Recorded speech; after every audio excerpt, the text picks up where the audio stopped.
What's up guys, so today we are spraying the MX5. Now, I want to go through exactly what I'm going to do to the car, what we're going to use, and why I've picked this method as well. This is, you know, a controversial method. A lot of people probably won't be appreciative of what I'm about to do to the car. So let me show you around and I'll show you exactly what is going on. Now, the first thing we've done is taken all of the lights out, all of the, you know, little bits and bobs that I don't actually want to go the certain colour that we're going. I've actually used A4 paper all the way around on the windows. It was the only thing I had to hand. I completely forgot that we needed newspaper to do this. Taking the rear lights out as well, taking the number plates off. All I've got to do is just get that last light down there. Covered the exhaust as well. Yes, ladies and gentlemen, I just black and whited the screen.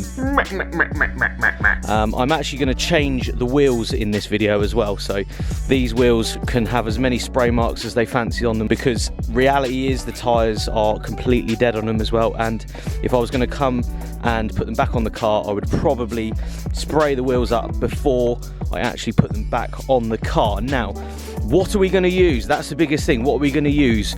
This is what I've chosen. Now, I've already actually, about 2 or 3 years ago, actually sprayed a car with these. These are the hardcore series that I got from Gaff City. This is basically graffiti paint. It comes out very, very easily. Coverage is really, really good with these paints and these cans, so that's why I've sort of chosen this to use on the car. Now, this being a budget build, I wanted to make sure that we got the budget of the paint right.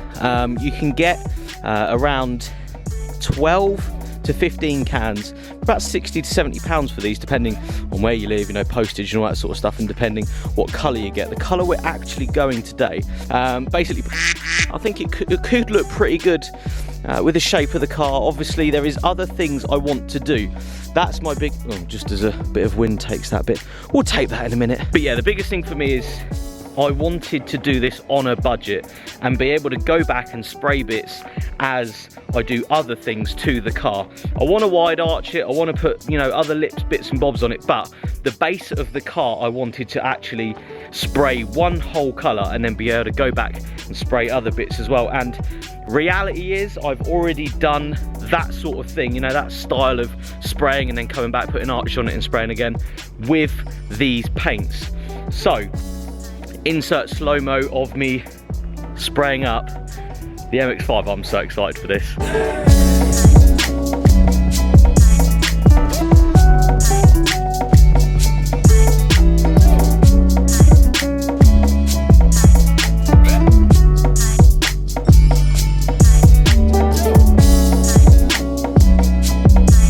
So as you can see, the actual paint goes on really, really well.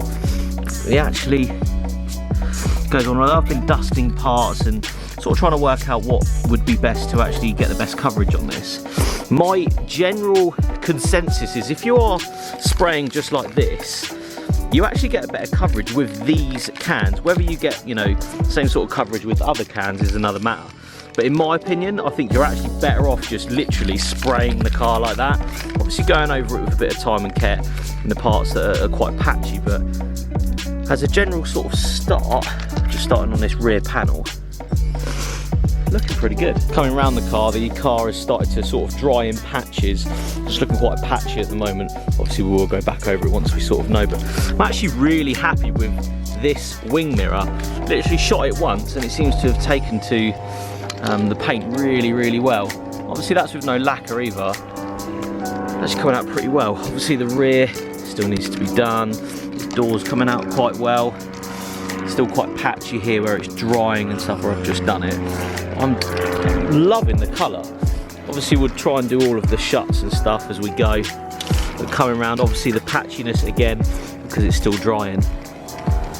Colour is coming out really well though. Genuinely so happy. We have pretty much just finished the first coat. Just trying to, you know, lay it on thick.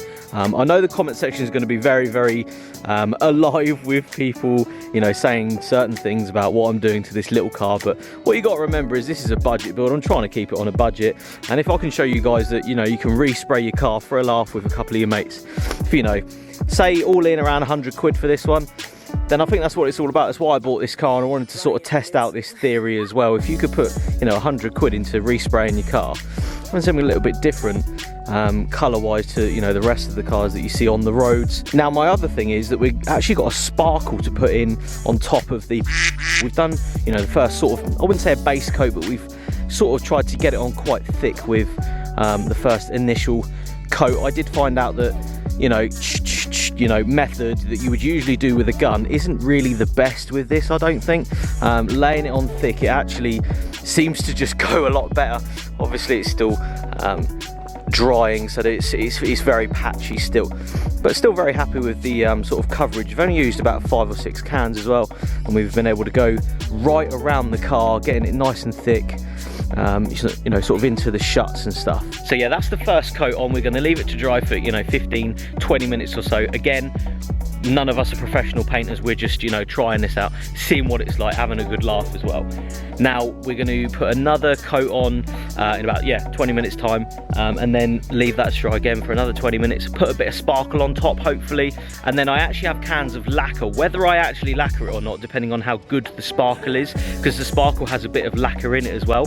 We should be able to have a good coverage with, you know, 2 coats and then 1 of the sparkle, maybe 2 coats of the sparkle as well, as a sort of lacquer finish. But we will see. Again, not a professional. None of my mates are professional painters. We're just finding out exactly what, you know, we can do with the paints that we've got. But yeah, all in all, though, I'm genuinely well happy with the first sort of coating of this. Again, if you guys want to do this to your own car, it is stupidly easy. All in about 100 quid, if that, if you want to, you know, go to Halfords and get the proper scotching pads and stuff that we've done prior to actually spraying the car.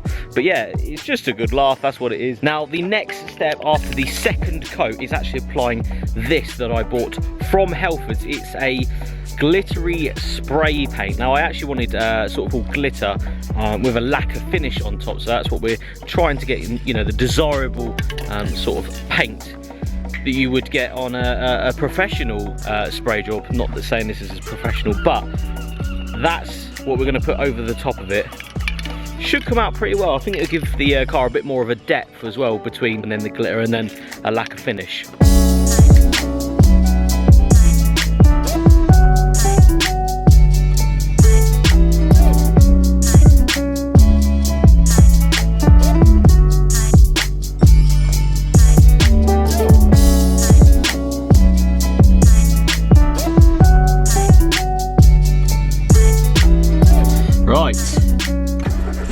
Getting in the car with absolutely no visibility other than the door that's going to stay open. I'm going to move it into a bit more of the sun. So I'm going to leave it in the sun a little bit longer just to bake a bit. But I'm really genuinely happy with how that has come out. It looks proper cool. Now, the dusting of the made it go a little bit, but I think once it's dry, the patches have sort of gone in the paint. We can find out tomorrow what it looks like and then start to lacquer it. So I'm going to let it cure overnight, see what we're left with tomorrow.